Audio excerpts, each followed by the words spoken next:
Hi, friends. Welcome to another day of distance learning. Today, we're going to focus on graphing sine and cosine function. I'm going to start sharing my screen with you, and I'm going to keep talking while I do that. So, we're going to be looking at graphing sine and cosine. If you were at school in periods 1 or 7 on March 20 or March 12th, then you got to see the Ferris wheel presentation and this all makes sense to you, hopefully, and you're doing great.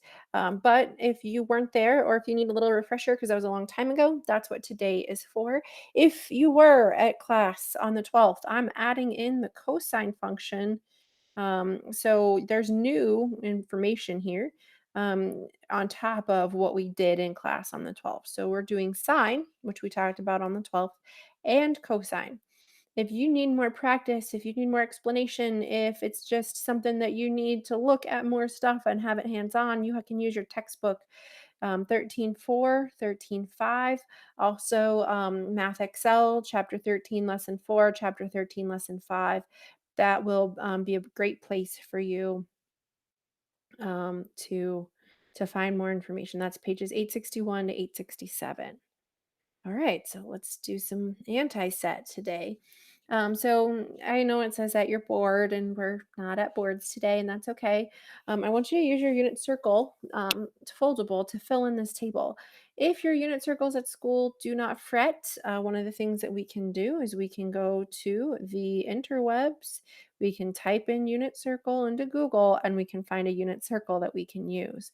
I'm actually going to copy this image, copy image so I can use it later.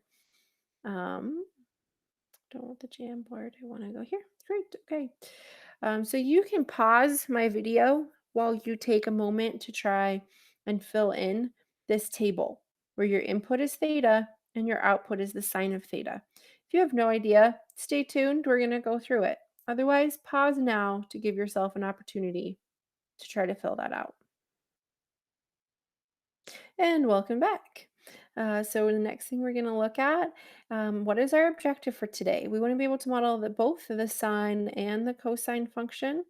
That means table graph equation. Real life application to that is tides. If we're talking about weather patterns, if we're talking about maritime things like, I don't know if you watch Below Deck. My husband's a big fan. They have to know what what the tides are going to do. So they're using their cosine function. We need to be able to use that for fishing boats. So if you're a big fan of Deadliest Catch, they need to know what the tides are going to be doing, or even just keeping beaches open. We all would love to go on a nice vacation. I don't know how long it's going to be before we can do that. But if we manage to make it to a beach, if the beaches are open, they've been using the cosine function to predict what the tides are going to do and decide if the beaches can be open or not. Okay, what do you need to accomplish? You don't have to go through this entire video if you don't want to. The thing that you're going to do for a grade today is the lesson 13.4 homework or quiz on Math Excel. I need that before A block is officially over so that you can move on to B block. The goal for this entire week is to model the cosine and sine function with a table graph and equation. And I'm going to give you more practice to do on B block of this week. If you don't know how to do it from this basics, you might learn stuff from the Khan Academy practice we're going to do later on in the week. But you're also welcome to come to office hours. I will be posting the Hangouts link for that into Google Classroom on Tuesday and Thursday. Okay, so here's our sine function. I don't want to go over this slide too much right now. I just want you to kind of see what the shape looks like. I'm going to go to my Jamboard and we're going to figure out how we get there. So here's my Jamboard, and I'm going to start here. I want to see if I can add that image. We're going to add that unit circle, and it's going to find us a unit circle that we can add. Okay, and then I can close that. So I don't need that anymore. So we want to look at this guy here. Let's maybe bring that unit circle a little closer. No, We want to look at these two kind of together. Sorry, just getting used to this setup here. There we are. Okay. And I think we can kind of see things. That's all it wants to do for us. That's fine. So if we're taking a look at this unit circle, we could drop down a leg on that unit circle like that. And we can say our theta is right here. And we know that when we're looking at sine is opposite over hypotenuse. Okay. In this case, on our unit circle, our hypotenuse is 1. And the opposite is the height of our triangle here. And height can be modeled with the letter y. Okay. So we can use our unit circle. We can look at the y coordinates for each of these angles that I've asked you to look at for the table. So the sine of 30 is half. The sine of 60 is root 3 over 2. The sine of 90 is 1. The sine of 120 is root 3 over 2. I know that's really hard to read, and I'm sorry. The sine of 150 degrees is half, and the sine of 180 degrees is 0. Okay, so we can use that table that we just came up with, and I'm going to kind of clear off this unit circle so when I can come back to it later. And we're going to look at this function here. So if I get my pen, I'm going to do this in a blue.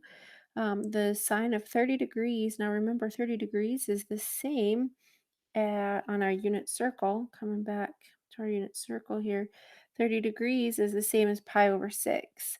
So pi over 6 is going to be kind of right around here, and that's going to be at our half. And then 60 degrees is pi over 3, which is just about there, and that's going to be root 3 over 2. Pi over 2 is 90 degrees. That's here, and there's our 1. And then you can kind of see that I can fill in the points as we go, and we end up getting this nice curve here, okay? We can keep going around the unit circle. We don't have to stop at 180 degrees. If we come back to our unit circle, we see that our y's are becoming negative, and sorry, here, and here, and we can model those on the unit circle as we go. And that's how we get this nice curve here. So we have a table, we have a graph. So then let's try to make sense of this equation. The equation is y equals, you can see that equation right here, y equals a b parentheses theta minus h plus k. So a couple of things. What is the A? A is our amplitude. And let's model that right here. A is amplitude. And that is the distance from the center of my graph to my maximum or to my minimum. And in this case, it's always 1 because that's the radius of our unit circle. So the amplitude also happens to be the radius of the circle. So if we're thinking a big Ferris wheel that has a radius of 125 feet, our amplitude would be 125 feet because that's our radius, okay? And then the next thing I've got on here is our midline. I'll put that in green. So our midline is the line that's going through the middle. It's also a vertical shift. K has been our vertical shift all year long. And that vertical shift is telling us if we're going up from 0 at all. And we do, if you think about a Ferris wheel, we are going to want to go up. Our center of our Ferris wheel, we don't want to be on the ground because we don't want the people on our Ferris wheel to die and crash into the ground. Unless, of course, you have some weird abyss there. So we would need to shift everything up off that ground. Okay. And so then the next thing would be our period. And our period is how long the wave is. So from the start to the end, and we want to make sure we're getting all the way around that circle. So here we're starting in the west. The sun needs to go all the way up, go all the way around the other end of the earth, and come back to the east, and rise in the east in the morning. So that would be our period. Now we can use this equation 2 pi over b to help us find cycles. The b cycles is the number of cycles that happen in between 0 and 2 pi. And we'll see some examples that explain that in a little bit. So let's go back to our slides and kind of see where we're at with things. It looks like on our slides we have the cosine function up next. So let's take a look at the cosine function on our Jamboard. Okay, here's the cosine function. So as we're looking at the cosine function and comparing and contrasting that to our sine function side by side, the real key difference to each of these is where our y-intercept is at. And on the sine function, our y-intercept is at 0, where here our y-intercept is at 1. And that all comes back down to our table of values. So can we model the sine and cosine function with a table? So if we have theta and we have cosine theta, and we look at the same points, and again, we can come back here to our unit circle if we really need to. This time we're looking at x coordinates. Okay.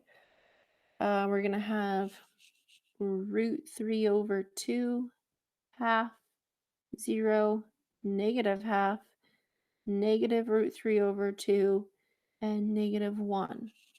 And let's grab the marker and we can take a look at those points. We have that point root 3 over 2 on our graph. Half is on our graph.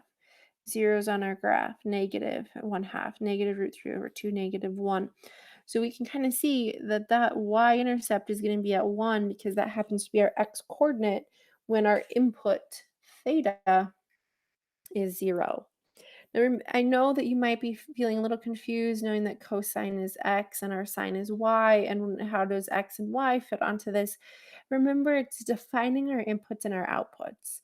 So if we want to define our input as the angle, and then the output is defined by this equation, then we're not really modeling x and y, we're modeling theta versus whatever our output rule is.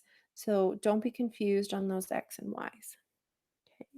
So again, we're really going to focus on amplitude, and the amplitude between these is the same. Amplitude is always that height between the maximum in the midline or the minimum in the midline. And our K, our midline, is always the line that's going right through. It's our vertical shift. Okay. Our period is going to be how long that is. So in this case, we go from 0 to 2 pi, and that's our period. And so we're going to be utilizing those key things. And if B is going to be this thing right here, always in front of theta, don't be afraid of it. You can distribute it. So sometimes we'll see that it's not a theta minus h in parentheses kind of a situation. Okay, so let's look at some graphs to practice this. So let's label these. And so we can call this one A, B, C, and D. So the first thing we have to do is we have to ask ourselves, what kind of a graph is it? And that's where that y-intercept comes in handy. Here we notice that our y-intercept is at -2, not 0, 0. So that tells us for equation A, we have a y equals a cosine graph. So then let's look at some of our other key features. What's our amplitude? From here to here, that's 2. So our amplitude is 2. And the next thing we can look at is where's our midline? That midline is at 0, so k equals 0.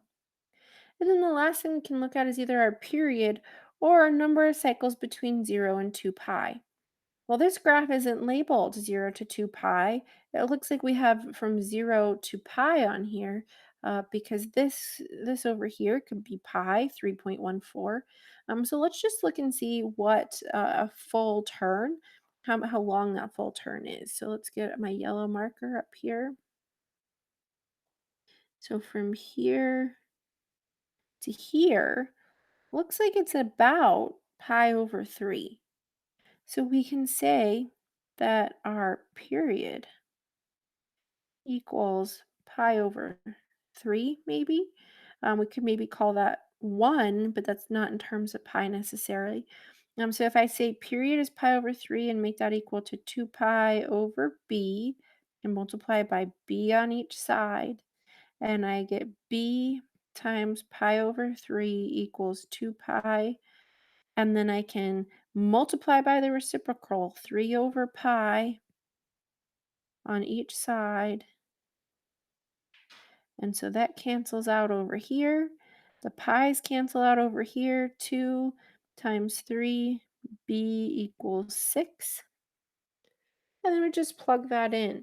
Y equals a. Our amplitude is 2. So we put that where our amplitude goes. Cosine b, we're going to plug in 6 for b. Theta plus our k. Since our k is 0, we really don't have to write that, but I'll just show where that would go. And so for a, that would be the equation that we get. Okay? You can pause this at any time so that you can see what um, it would look like to do the other ones. You can try the other ones on your own. Let's just take a look at the next one real quick. Let's take a look at B. So our y-intercept here is up at 10, not at 0, 0. So that tells us that this is a cosine graph. Okay. And then we can start looking at our amplitude. Our amplitude here is 10, so we can write 10 out in front. Oh, and on that last one, I totally forgot. It's reflected. So that for A, it should have been a y equals -2 cosine 6 theta. My bad. I totally forgot about that reflection. We don't have that reflection here, so our A is just going to be positive 10. If you want more questions about that, please let me know and we'll go over it. And then the next thing that we can look at is our B. And if I want to get from top to top, my period is 2 pi. So if period equals 2 pi equals 2 pi over b, that tells me my b is 1. So I really don't have to write b. I'll write it just so you see where it would go. But 1 theta is just theta.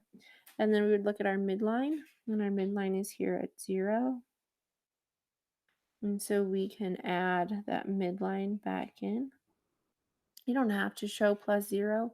I'm just showing it for you so you know where that would go. So that's how we'd write the equation for B. Okay, let's take a look at the next one. Some of you are probably pretty excited because you can pause me where you can't pause me necessarily in real life. So that is one of the benefits. So taking a look at graph C, our y-intercept is at 0, 0. So that tells us that this one is a sine graph. So y equals sine. And then we're going to put something in front of our theta, and we're going to add a k. So then we just need to look at our amplitude. Here, our amplitude is 2. It should have been in red. Amplitude is 2. But we start going down, and when we look at our original function, it starts going up. So that tells us that that's that vertical reflection. So we put a negative in front for that vertical reflection. 2 for our amplitude. We can take a look at our midline. Our midline is right here. It's at 0, so we're adding 0 at the end. And then we can get our period here. And we go down, up, and all the way back to 2 pi. So again, our period is 2 pi. If period equals 2 pi over b, b has to equal 1. Put a 1 right there. And so that's the equation for C. All right, and now let's take a look at D.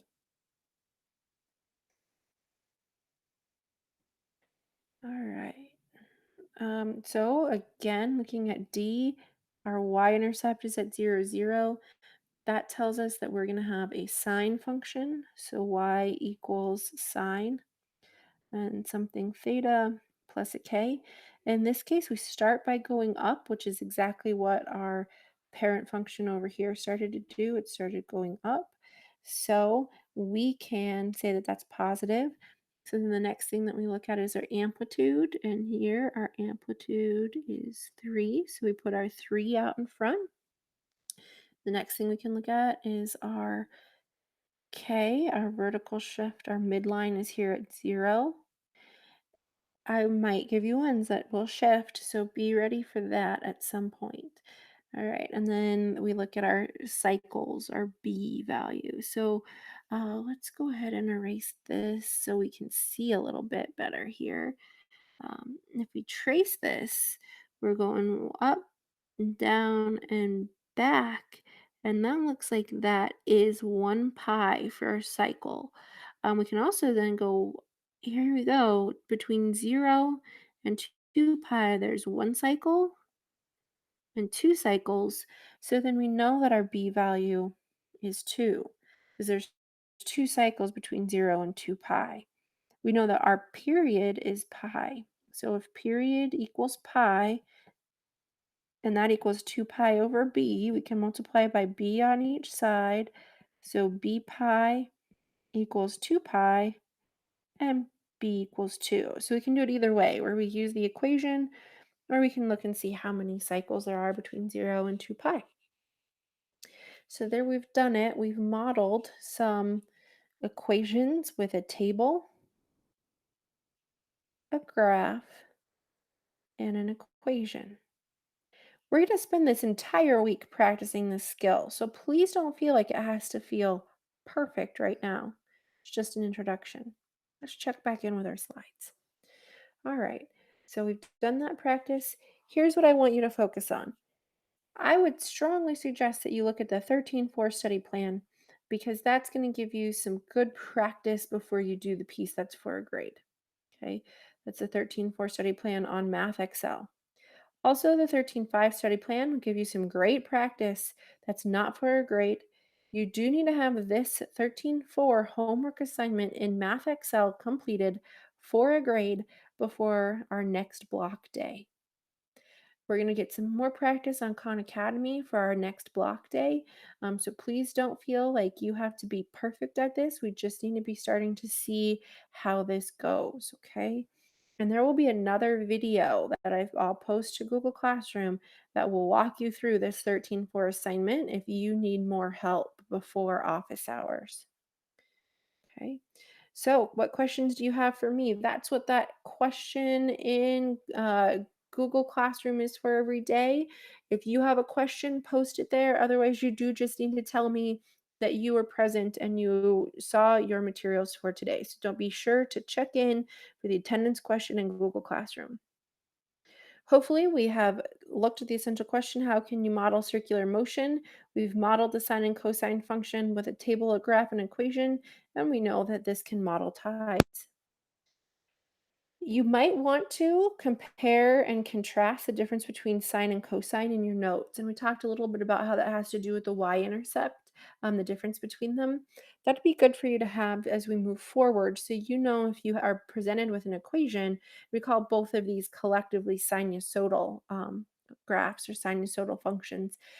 If you are presented with one that you need to write an equation for, knowing the difference between the two of them is going to really help. Well, friends, that's it for your lecture for today. What I'd really like you to focus on between today and tomorrow is getting that 13-4 homework done, and see me for office hours or check out the other video if you have any questions.